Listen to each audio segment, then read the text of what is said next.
Welcome to Acorns to Oaks. I'm Kristine Dixon, a board certified behavior analyst.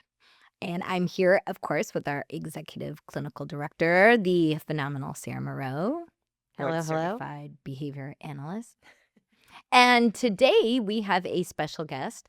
We are here with Nurture Nature's Chief Operations Officer, Kevin Allen Jackson. Welcome, Kevin. Hello. Welcome. Glad to have you here today, Thank you so much. especially on this very important topic. It is an important topic because it is about navigating ABA through insurance and funders.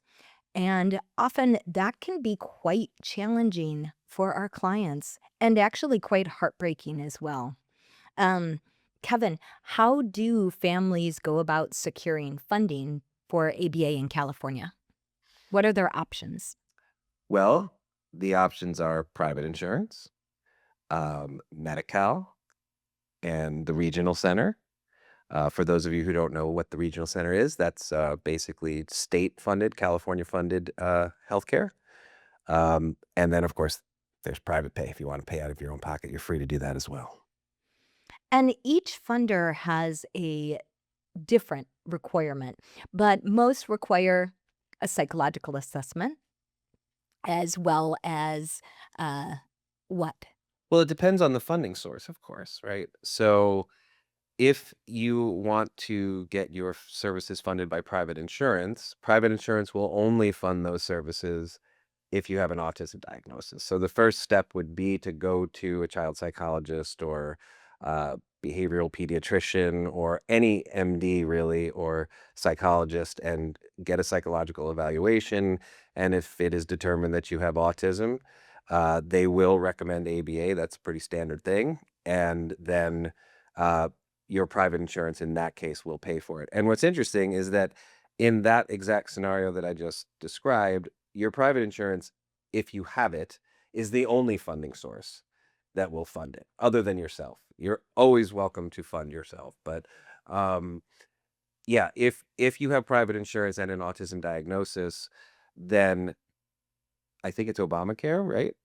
Since the ACA, they've had to cover it. And then, any sort of secondary form of insurance will not cover it. If, on the other hand, you don't have a primary insurance or more common, you don't have an autism diagnosis, but a doctor has recommended that for whatever your situation is, that you get ABA treatment, that would be funded either through Medi-Cal or through the regional center.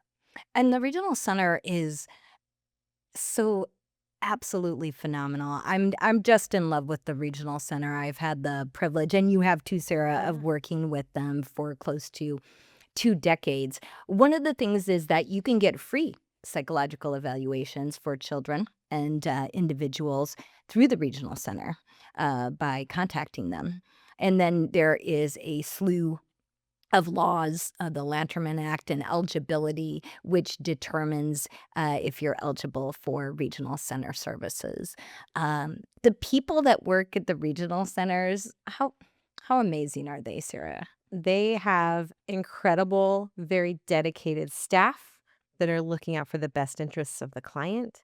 And I think they have the benefit of not having to answer to a shareholder, where a lot of our private insurances do have to hold up that relationship. Yeah, I would say that without question, when the profit motive is removed, you tend to get people and companies and organizations that are more focused just on the care. That's for certain true with the regional center. Of course, it's true to a very large degree, a lesser degree, I would say, than the regional center, but to a very large degree with Medi-Cal as well. Medi-Cal has its own unique set of challenges. But yeah, when profit isn't a consideration, then the only thing left to really care about is the care. And one of the things over the past 4 years is that the regional center has really gone to personal-centered planning. Person-centered planning, excuse me. The regional center has really gone to person-centered planning, where families really do get to pick amongst amazing clinical and recreational and social programs, adaptive skills. We have, I think, 7 programs with the regional center, and families really do get to pick what they think is going to work for them. And that's through the self-determination process, is that right? That can be one way, yeah, through self-determination. So California has done it really right in supporting individuals with developmental disabilities, because we've had so many clients that have moved out of state and have called and said, "Oh no, there's nothing really here. Yeah. I'm coming back to California." I know you had a client that Yeah. moved to Florida, right? Florida, yeah. And then quickly did a U-turn and came back. And that's not to say that Florida doesn't have any services. I just think California has been doing it for so long, and it really is inbred in the mission, I think, of the state to support the most Yeah. vulnerable people. Yeah, it's really interesting if you think back on the history of how funding used to be granted. It used to only be regional center, and I thought there was a legal battle, I think with Kaiser. Do you know what I'm talking about? Well, there was a big law, SB 946, which the Attorney General of California mandated insurance companies pay for ABA just for autism. Because before then, people don't realize if you had autism, they were like, there's nothing we can do. Yeah, yeah, And what a horrible place to be. absolutely. And I think one of the reasons why we really feel so passionate about this topic is because there is systemic racism in the world. And, when you talk about systemic racism, you talk about healthcare and the discrepancies we see amongst races in affordability, in getting care. And we study that all the time. And I know California has put forth some amazing programs, and Anthem has too, for learning how to navigate those as clinicians. But yeah, the regional center is just beyond wonderful. I don't even know. We did that event. Do you remember? Right. We painted. How many people painted with us at that event? Oh, right. Hundreds probably, yeah. Yeah. And we met so many wonderful families that We did. were being supported by the regional center. So, but we're really doing this specific episode because the funding can be so aggravating. Yeah. Yes, it can. It really can. I didn't have these wrinkles before I started working with the insurance companies, but it's rather heartbreaking how these insurance companies treat these families sometimes. Well, and how difficult it is for families to navigate what insurance they should go with, what funding source will support them, and how to maintain access to services that they need. Yeah. Yeah. And just because this did come up in something you just said, I do want to point out that at least my from my vantage point as an administrative person, I see much more of a class divide in California in the availability of medical services than I do a racial one. I know that you being on the front lines of all of that, you get to see a whole bunch of good and bad things that I don't get to see. Um, but we have this system in California where the state makes sure that everybody who needs to be covered is covered, right? And so that means that you've got the very, very wealthy people who don't need it, and they're going to get whatever they need to get. And then the state makes sure that the very, very poor who can't afford their own insurance get it. And then, as usual, with a lot of things that are uh, part of the realities of our economy in this country, um, it's the middle class that winds up being the ones who, ironically enough, get squeezed in terms of their access to care, right? Because they're wealthy enough that they have to get their own private insurance, or they do get their own private insurance. But then a lot of times decisions are made just based on the fact that they have these outrageous deductibles or these outrageous out-of-pocket maximums, which they can't cover themselves because they need that money for other things in their lives. But they're not poor enough to qualify for having those co-pays, that cost sharing covered by the regional center or what have you.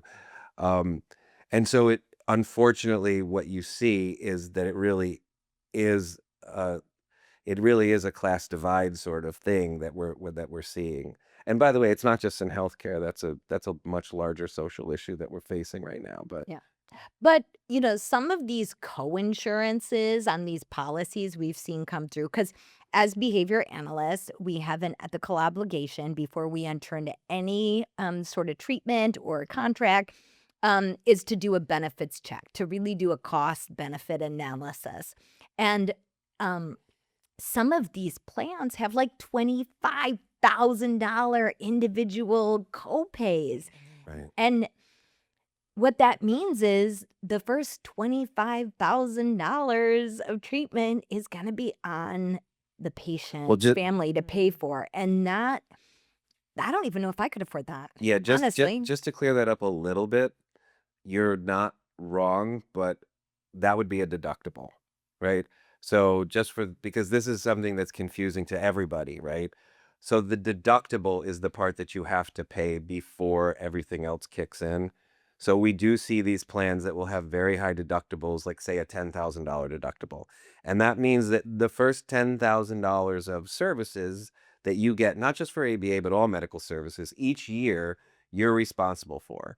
And then let's just say that you have a $15,000 out of pocket maximum, and you have I don't know, a 20% co-insurance. So in that scenario, you're paying for the first $10,000.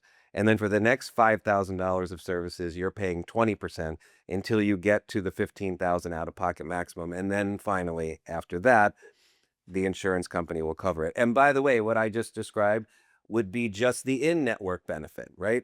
They do in-network and out-of-network. So if you wind up going to an out-of-network, then that's a whole different deductible and a whole different out-of-pocket max. So Well, and all in addition to the premium. all in addition to the premiums that you pay every month. Yes.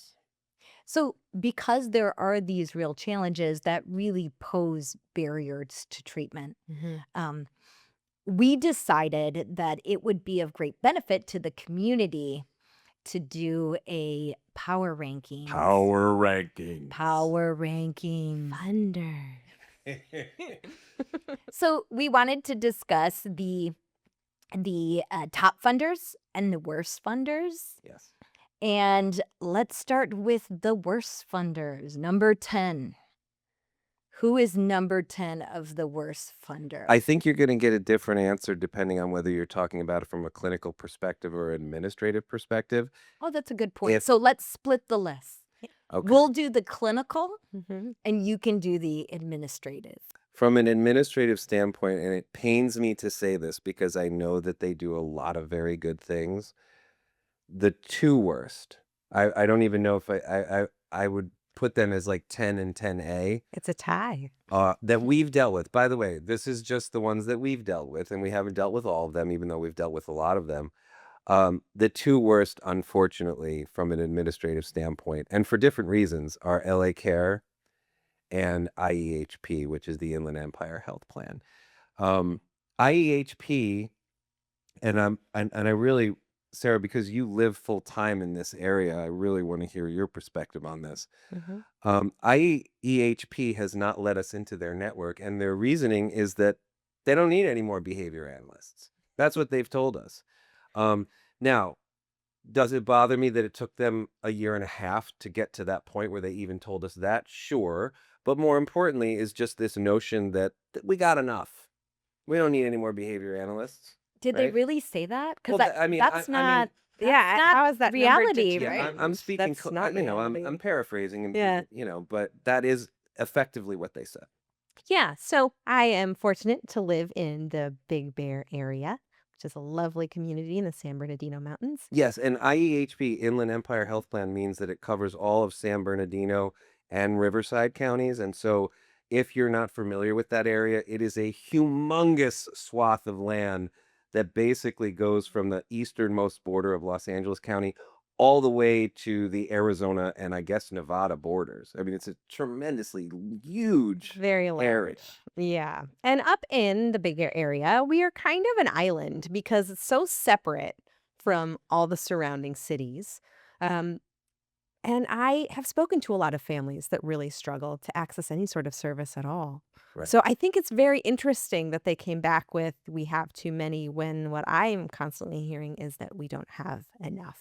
And not only that, it's not like our headquarters in San Bernardino is, it's not like they're in one of the cities, right? We're not in San Bernardino or Riverside or Redlands or someplace like that. Our headquarters are in Big Bear Lake. I mean, it's in the mountain town. So it's not like they're looking at us and saying, oh, well, we don't need any more behavior analysts in San Bernardino. Maybe that's true. I mean, it's a big place, right? Maybe they do have enough. I doubt it, but maybe they do.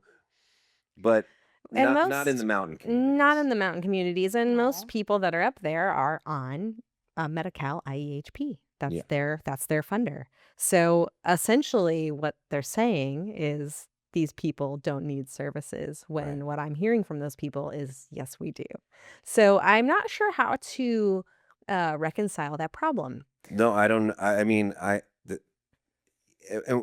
tragedy of it is that what that means is that if you either don't have an autism diagnosis or you're not wealthy enough to have private insurance, so you have to rely on Medi-Cal, and you happen to live in one of those mountain communities, then you're just out of luck. Every time we get a call um, from someone that wants services and they're funded by Inland Empire Health Plan, it's so sad. Yeah. It's so sad. They want to work with us. We want to work with them. Yeah. I don't know of other behavior analysts up there, but I can see why they are 10 on your Yes. list. And who's 10A? So 10A is LA Care, and there are significant caveats here because we actually are in network with LA Care. And although, of course, I'm not a clinician, I do have a fair amount of interaction directly and indirectly with their department, the Utilization Management Department, which is the department that makes decisions about we're going to approve this request or we're not or what have you. Everything that you guys were describing earlier about how there's these great people who work at, at organizations like LA Care, Medi-Cal, where, or the regional center where it's not, there isn't a profit motive in the same way. That's true of them. So LA Care, in my experience, is filled with people who really do want to help people and really do care about making sure that providers are taken care of. So 10 is LA Care and Inland Empire Health Plan. On the clinical side, what would be number 10, the worst funder? I really don't like the template for LA Care. But is that number 10? What do you think? What's your number 10? They do have a pretty rigid 99-page progress report that they actually do read. It's surprising they read it because it's so rigid. Yeah. But no, number 10 for me would be the devil. It would be Magellan. Magellan is the absolute most horrendous, unethical insurer that I've ever worked with. Do you want to give us the top 3 reasons why? From a clinical perspective, I think they don't care about their patients. I feel that I have so many feelings, actually. I'm overwhelmed with the fear. But, they've heard a lot of our clients. They've said, clients that had self-injurious behavior, they're like, yep, they're done with services. Like, we're not done yet. They're like, well, they really believe the parents can do the treatment. So they're like, the parents will take it over. And then the parents, usually have a complete freak out. They cut people off mid-treatment. They've done retroactive cuts, which is Yeah. illegal. We've Yeah. definitely gone to the Department of Insurance on that. I think their leadership is really poor in their clinical department. I think, they're very much out for cash. Yeah. They are very Very cash. misalignment in terms of values and what the service is supposed to entail. Right? Absolutely. And they except for some Medi-Cal companies, they were by far the lowest in terms of reimbursement rate. Yeah, they turn on their vendors and providers. They act in ways like, we didn't get a progress report. It's like, we sent that progress report a month ago. It didn't have any data. It's like, it had 60 graphs in that progress report. So really the gaslighting of Yeah. worst insurance denials, but the retroactive cutting of services, that's horrendous on both for the provider and for the patient, because it's Yeah. like, yeah, you know how you've been getting services the last 2 months? Well, now Now your you insurer's owe. not gonna now you owe. And we never charge the patient if that happens, but I've seen them cause a lot of serious harm. Yeah.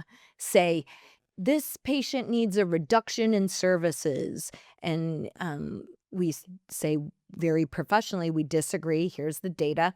Nope, it's happening. And then 2 weeks later, when we're supposed to be in that home supporting that child who has safety issues, that child breaks their leg from jumping down the stairs. And so, I've written back to Magellan's Clinical and said, she just broke her leg. And they said, well, we'll reconsider. Take data on safety, unsafe measures. It's like, she's sitting in a chair with a broken leg, so that baseline is not going to work. Yeah. So I think Magellan really is the absolute worst insurer for my number 10. Do you agree? Or I do agree. In the past, we've had a lot of clients that were denied services. I think what I really don't like, or dare I say hate about it, is dishonesty. yeah. Just be upfront. We don't want to pay. Yeah. That's what it is. That's Yeah. what the claim should That's say. Yeah. We don't want to pay, instead of, you have no data. Yeah. Or the child doesn't need it anymore. Yeah. Right. The parents can handle it. Those are all untrue. Is that number 10, or is Blue Shield of Illinois number 10? Because they I think- came back. I think you're forgetting a really big one, but go ahead. Oh. Blue Shield of Illinois came back with a denial a couple years ago. Yeah. And correct me if I'm wrong, Kev, but that denial was like, this child's not going to learn anything. Yeah. It's not possible. For this child to learn anything else. Right. Isn't that what the denial kind of made reference to? I don't remember if that was like- being Blue Shield of Illinois, Blue Cross Blue Shield of Oh, Illinois, it but it was. may have been. Oh yeah, and It it was so sad, because the parents, they worked for Disney, which you would think would have great insurance. I do want to say though, in their defense, if it's the one that I'm thinking of, that they did get to a point where the person on the phone basically just said, you guys have been using the ABOS, and it's actually showing either no change or going backwards, going in the wrong direction. Why don't you use this other diagnostic tool? And with the client who I know has Blue Cross Blue Shield of Illinois, we've done that. And it's a pain in the butt for you guys, I know, because it's a different diagnostic tool than you normally use in your reports. But as soon as we've done that, they've then approved the services. Well, as soon as they've done that and we've threatened to file with the California Department of Insurance, that goes a long way. So you can't forget, the it's a- legal muscle. Yeah. It's But it came back with maximum treatment benefit reached for the denial of the services. And this was a yeah. child whose communication was massively impaired. He had so long to go on his communication system to really thrive and be very functional. Yeah. What I will say about those norm referenced surveys that they have us do, the ABOS and others, is that we are providing them with the data that is our work. This is a separate thing, and I think it is designed for denial. It's just, let me make you take this survey, and if it doesn't show the results that I want, even though that's not the data that we're doing day to day at home with the family, it's supposed to be kind of a bird's eye view of development, and that doesn't tell you much. It just gives you an opportunity to deny. Yeah. And that is also dishonest, in my opinion. Yeah. Going back to the norm reference, we've proven with things like the ABOS and the Vineland that it's really subjective. Yeah. That's very much parent-reported data. It's opinion-based Depends data. on the day they've had. Exactly. And so, um, with Cigna, we had a denial, and we went through and we gave the exact same ABOS to 3 different people, and it came out wildly different, wild variability across developmental milestones. And I think that's really important. I know that the developmental um, assessments are an insurance requirement. It's actually not a regional center requirement, but an insurance requirement. But those tests are, I think, crude measures, and that's what I believe. There's no inter-observer agreement. Is that data really valid? And let's take the ABOS. Mhm. What are the responses? So it's broken up into several categories, Yes. and they have always do it, sometimes do it, can't do it, don't know. Yeah, And then never. Yeah, yeah. yeah. And so then you derive a score from that, and then it's I think you're correct. It's a very crude measure. It's so crude that you use the same exact form for for 5 5 to 21, right? Yeah. And another thing is that I've given that assessment, that ABOS, to families with different economic means. Sure. And it's really funny because that is not all families are the same. Those assessments are not very culturally responsive. No. Yeah. I mean, some of the questions on the ABOS are, do you sew your own clothes when you have a tear? Yeah. It's like, I don't know, are we I teaching don't. sewing? I haven't, you know. Other questions is like, do you carry enough money to buy a small purchase? Yeah. Yeah. They're Like, very strange. yeah, they're not very culturally responsive. They don't fit all families. And yet the insurance companies, they don't care if there's 25 elopements happening across the course of a month. If the ABOS says community safety is in the normal range, Yeah. they'll exclude all that data. And as you know, Sarah, people with developmental disabilities have different levels of intelligence, and some are the smartest individuals we Absolutely. know. Yep. So they can carry money and they can do these things, and they know all the rules of community safety. Yeah. But yet when they get frustrated, they scratch their face or engage in self-injurious behavior. Yeah. And like the ABOS doesn't capture that. No, what is being measured is not actually the work that we're doing. So, it's sort of like, I'll take your shoe size to see what jacket you should wear. It doesn't really associate with the work that is being done and what the family needs and what the client needs. It's really, I think, focused on a measure that the insurance company can use to get the answer they want. Yeah. And actually, number 9 on the worst, following the horrific Magellan, 9 would be Cigna, because Cigna also used, and there was that big break in article about the AI claims. And how despicable is that? What were the AI claims? That they were using AI algorithms to deny claims, right?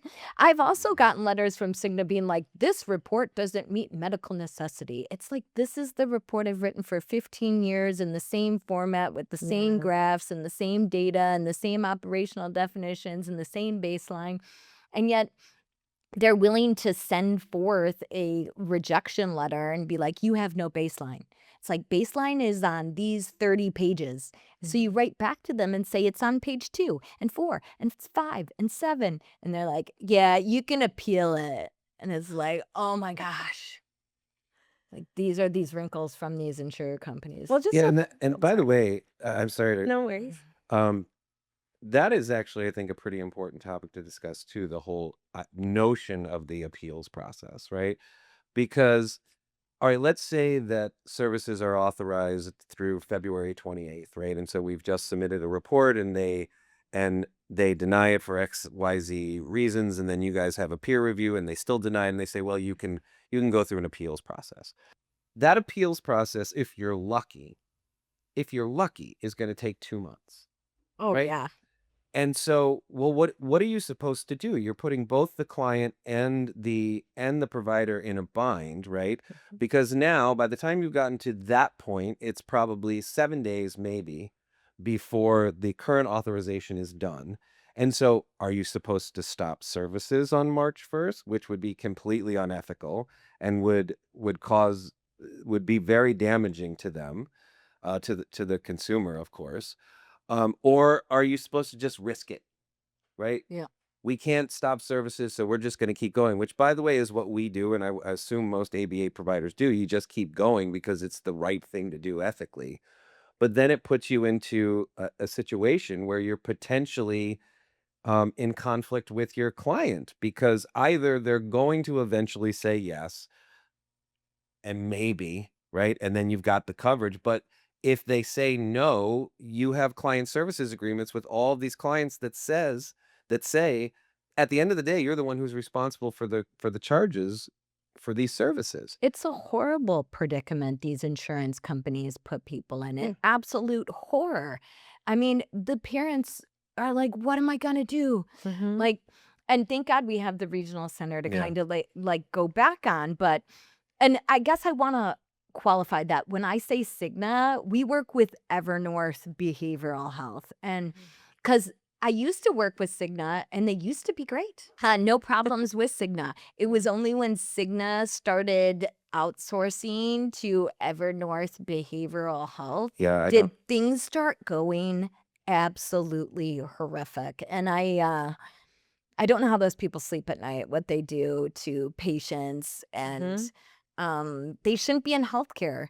We're always so we see them at conferences and we always ask ourselves, like, why did they become a BCBA Yeah. to work for the insurance companies and deny people services? Yeah. We always ask ourselves those questions because Mm.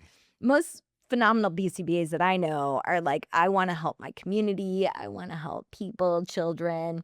Um, and they're very passionate about that mission. Mhm. But then Yeah. there's these BCBAs that these insurance companies hire that just fight you. They're just Yeah. there to fight you, to deny whatever you say. And, It's and, and you unbelievable. know, with Evernorth in particular, there is another sort of there's another kind of 800-pound gorilla in the room, that I know you fought about. I don't know if you want to talk about that at all. With the complete conflict of interest that they created, with that, well, I don't even remember what it was called, like this thing they wanted you to sign up for so you could become a preferred provider. Oh, yeah. So there's, during the pandemic, Cigna slash Evernorth came to me and was like, you now have to be accredited through the Behavioral Health Organization of Excellence. What? And you remember the BHOCCE? That's the cookie that you ate at Cal Oh, that made my Abbott. mouth blue? Yeah, I was like, Oh. Sarah, cover your mouth. Yeah, don't eat a blue cookie at a conference. Yeah, we learned that. No blue Don't do it. cookies. That's bad news right there. Nobody wants to see that. Yeah. But come to find out that the head clinician of Evernorth, his name is Dr. Darren Shush, was on the board of directors for the Mm. accreditation. Yeah. And it was during the pandemic when we were losing our minds, trying to hold our business together, trying to, help as many people as possible. And I said, no, I'm not going to give you $20. And this is a conflict of interest. And they got really mad. Didn't like that, huh? No, they didn't like that I Yeah. called that out. No. And No. didn't they say that you have to get this accreditation so you can become a preferred provider? Yes. With the implication being that you weren't going to get referrals anymore, Yes. or you were going to be way down the list for referrals or something like that. Yes. I mean, it's a completely unethical thing to do. My next company on the list, whether that's 8 or 9 or 7 or whatever number, has to be MHN. Yes. I Which, agree. for those who don't know, it stands for Mental Health Network, and it is the behavioral health arm. Yeah. I think just behavioral health, maybe all mental health of HealthNet. Yeah, they don't even seem to have the infrastructure to have proper professional communications. They literally I agree with you. MHN is I thank God we're not in network with them, but they are a horror show to work with. Yeah, so it's a long story why we have one MHN client, but we're on a letter of agreement with them. And from an administrative standpoint, they are just a complete nightmare. Um, they you can't submit your claims electronically, right? So you have to send in paper claims. And Paper claims. they have The 90s. denied, I think, I mean, I'd have to look to know the exact percentage, but if someone told me, "Oh, Kevin, it's 95%." They've denied, I wouldn't be surprised. They've denied 95% of our claims since September of 2024. Wow. And Horrible. for all sorts of bananas reasons, right? Like the first thing was that so every time you get a new authorization, you have to get a new letter of agreement, which means you're signing a new contract with them every 6 months, which that on its own is bananas. But when we were getting our new authorization in September of 2024, and they sent us the letter of agreement like they normally do. Well, what they didn't tell us was that buried on page 3 of this agreement was a new billing mailing address. Oh, So for 6 months, we were sending our claims to the wrong address because they didn't alert us. Oh, by the way, this agreement that we just sent you that looks like the previous 50 agreements we sent you, we changed this one really important detail, but we're not going to tell you. So then we had to resubmit everything from those 6 months to the correct address. But then once we did that, that's actually when the insanity started, right? So we use a software for all this that is very common in the industry, in the ABA industry. Every single insurer gets billed using the same CMS 1500 form. There is no variation whatsoever. And I kid you not, we've probably had 35 or 40 claims denied because we're supposedly using the wrong form. There's only one form. There is only one form. But the denial reason is you're using a non-standard form. Wow, that really gets me grouchy. And so yeah, so from an and the only other thing I'm going to say, and I'm only saying this because I mean, I'll be honest about it. I'm saying it because I don't like them. It also happens to be true, is that most of the companies will have some sort of treatment request form that you have to fill out. And it's a pain in the butt, but it looks like a professionally made form and whatever, and you fill it out and it's no big deal. Their form, Kristine, looks like a third grader made it. A third grader using like Microsoft Word 95 and doing it poorly, right? I mean, the form I'm talking about. I can't even believe an organization that's supposed to be this professional, huge corporation is putting out something that it looks like my 3-year-old cousin could have made. Wow. And probably better. Okay, number 7 on the insurance companies. Can I just say any insurance company that requires the ABOS? Now, I'm all fired up about it now that we talked about it. Oh, and by the way, we're not just talking about insurance companies here. We're talking about funding sources. Remember that. Yeah. True.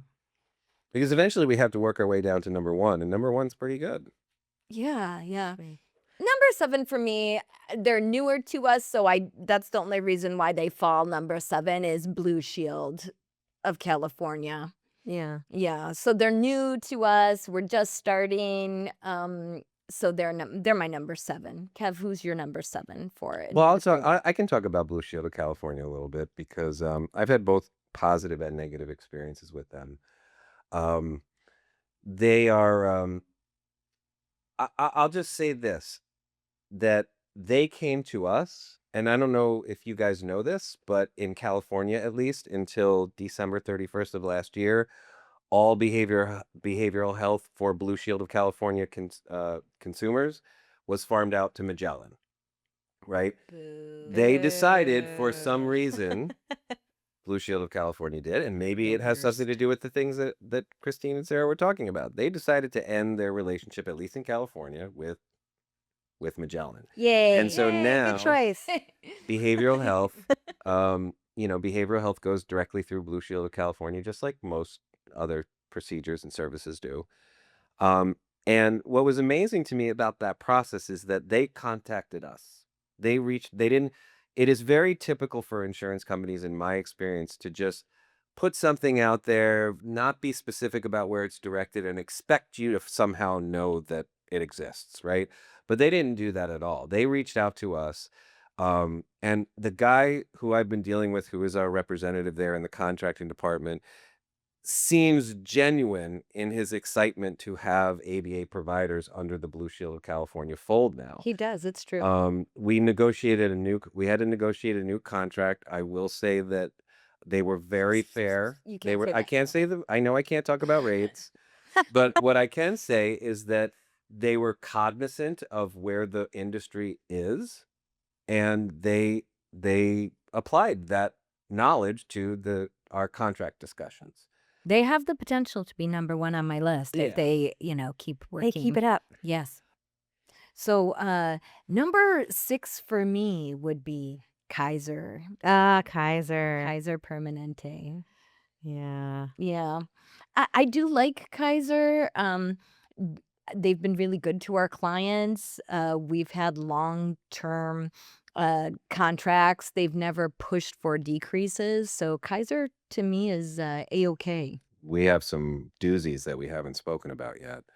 From an administrative standpoint, Kaiser has been great. I'm not a huge fan of how they have chosen to deal with anybody who has Kaiser knows this, right? Like they have most of the things in-house, but then there's certain things that they designate as specialty medicine, like acupuncture and behavioral health falls into that category, that they deal with in a different way outside of their normal framework. And the way they've chosen to do it, at least in Southern California, I don't know if this is true in Northern California or anywhere else that they are, is they decided to contract with one company, right? And they have this system that basically, and by the way, they don't do that with other forms of specialty health. Like for acupuncture, by the way, and I have Kaiser and I love Kaiser. Kaiser saved my life, right? And at one point I had to get acupuncture, and they give you a list, just like you normally would. Here's all the acupuncturists that we work with. For behavioral health, for some reason, they don't do that. They have some sort of an agreement. I'm not going to say the name of the company. If you want to, you can. And they force everybody to go through that company, no matter who they want to work with, until it becomes clear that either the consumer has tried that company and they don't like them, or that company just doesn't have capacity for them. And then they allow them. Then what they'll And do then is they come to us. they'll make referrals to companies like us in that case. And once they get to us, the experience is very positive.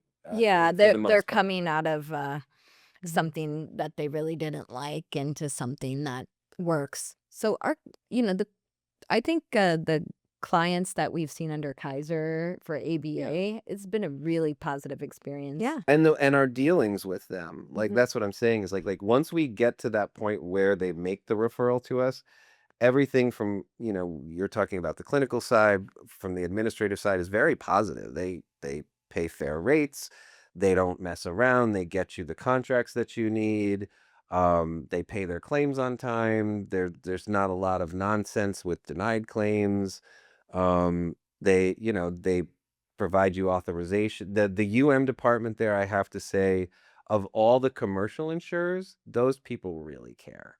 I mean, at least or either that or they put up a good act, but they really seem to work hard and care, and I've never had anything but positive interactions with them, with the UM people. Okay, who's next on your list? What number are I we at? can't even believe you haven't spoken about Anthem yet, and Carolyn and that whole mess. Well, maybe before we move on to the top 5, we should talk about what parents can do if they're facing an appeal, Oh, yeah. what they can do if they're searching for replacement funding. Yeah.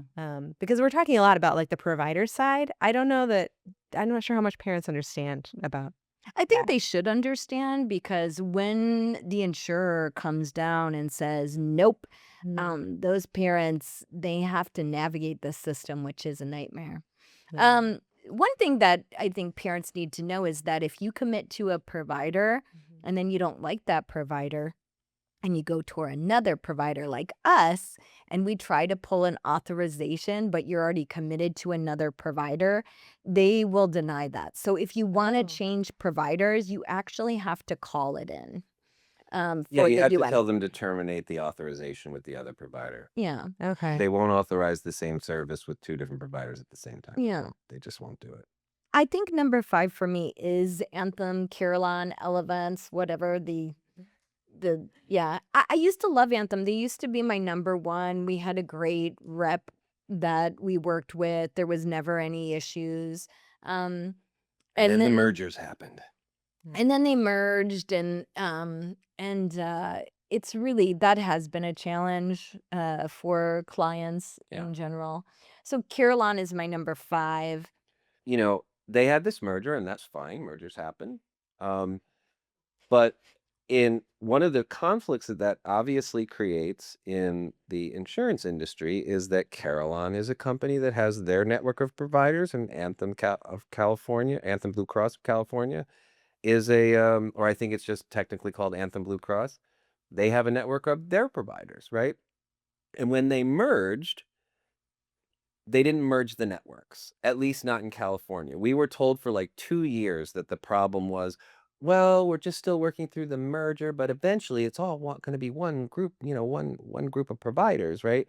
But what our experience has been is depending on the nature of your individual plan, what our experience has been is either they're like, nope, this is a Carillon, even though your card says Anthem, this is a Carillon client, and they have to go through the Carillon network, or you have to get some sort of special, out of network agreement, letter of agreement, which is a pain in the butt, and which they don't want to do, and which frankly providers don't want to have to do either, because it's a whole bunch of extra unnecessary administrative work that all it does is put stress on the provider and the client, right? And it denies the client the thing that they need the most, which is just, I just want to go to the doctor and get the care that I need, or the provider and get the care that I need, right? Agreed. I do think the merger has been really sloppy that way and upsetting, but I don't think anything was more upsetting than I think it was 2021 during the pandemic when Anthem sent all of ABA a letter saying, we're going to cut your rate by 40%. And I got to give it up to the ABA community and CalABA Yeah. because they rallied and we all said, fine, we're going to dump all our clients. And then they backed down. But Yeah, I forgot about that part. that was really scary. That brought Anthem from number 1 in my book because I was having a love affair with Anthem the first I 5 know. years I was, Yeah. in practice. But that really brought them down to number 5. Yeah. Yeah, Who's your number 4? the only 2 that I have left really on my list are Aetna and then the regional center. Yeah, I think Aetna comes in strong at number 4. I think they're the best insurer Yeah. to work with. I have had no problems with Aetna. They seem to genuinely care Yeah. about their patients. Mm-hmm. And we've had a lot of long-term outcomes and success with Aetna. Yeah. And Now, from an let's rank the from, regional centers in order. well, just the ones that we deal with regularly, Yeah. of course, right? I mean, the 2 major ones that we deal with are North Los Angeles County and West Side, which is not to say we don't deal with others. We've dealt with Landerman, we've dealt with Kern, Kern, we've dealt Auburn. with San Gabriel, Pomona, Eastern Los Angeles, South Central Los Angeles. We're starting to deal with Tri-Counties. We're starting to deal with Inland Regional Center. But by far, our most interactions have been with NLARC, that's North Los Angeles County Regional Center, and West Side Regional Center. And that they both have strengths and weaknesses. I will say that if I was forced to, I would put NLARC as my number 1. What about you? Who would be your number 1? I also think it would be NLARC. I feel like they are responsive. It's easy to communicate with them. Yeah. They're quick. They're quick. Yeah. They seem to be problem solvers. I mean, maybe we just have more interactions with them, so we have more opportunities to see the positive things. But from a consumer standpoint, I see them addressing consumer needs all the time. I mean, we have a situation with a client right now, actually, who was on Medi-Cal, and for some reason this happens every once in a while, where something will go wrong in the system and someone will just fall off of their Medi-Cal plan, and so all of a sudden, a lot of times without them even knowing, they suddenly don't have coverage, Yeah. right? And if you catch it soon enough, usually the regional center will step in and will help you, deal with those gaps in coverage. Because otherwise, it just creates stress on the providers, certainly because they need to be paid for their work, and it creates stress on the clients because they don't want to be, I can't afford this, but I need it, right? And they just step in and they solve those problems, and you see them do things like that all the time. Yeah, NLARC's pretty great. They're my number one. West Side Regional Center is my number two. I think North LA Regional Center has more structure. They have a broader reach. They're the biggest regional center. West Side is great. West Side is a little bit more sleepy Yes. in terms of doing the paperwork and getting things over. I think also clients just getting in to the West Side is harder. I do think so. It's a bit of a backup, maybe. Yeah, I think Yeah. so. It is a bit of a backup. Things take longer over at the West Side. Well, certain things don't take longer, too. But most of the things that impact consumers, you're correct. But from an administrative standpoint, there are certain things that Westside does better. Yeah. I mean, And number three, I would have to give it up to Tri-Counties. Tri-County is the vendorization process with Brandon has yeah, it went been really fast. really right? fast. great. They're very Yeah. organized. They know what they want, and that they've been a pleasure to work with. So thus far. far, yeah. So that's it. That's That our is the most jacked up power rankings power ever. ranking. Power. Power rankings. Power rankings. Funders. And on that note, thanks for joining us for another exciting episode of Acorns to Oaks. If you have questions about funders, please feel free to reach out. We'd be happy to help you as much as we can, and be sure to subscribe to that button. You know the one I'm talking about.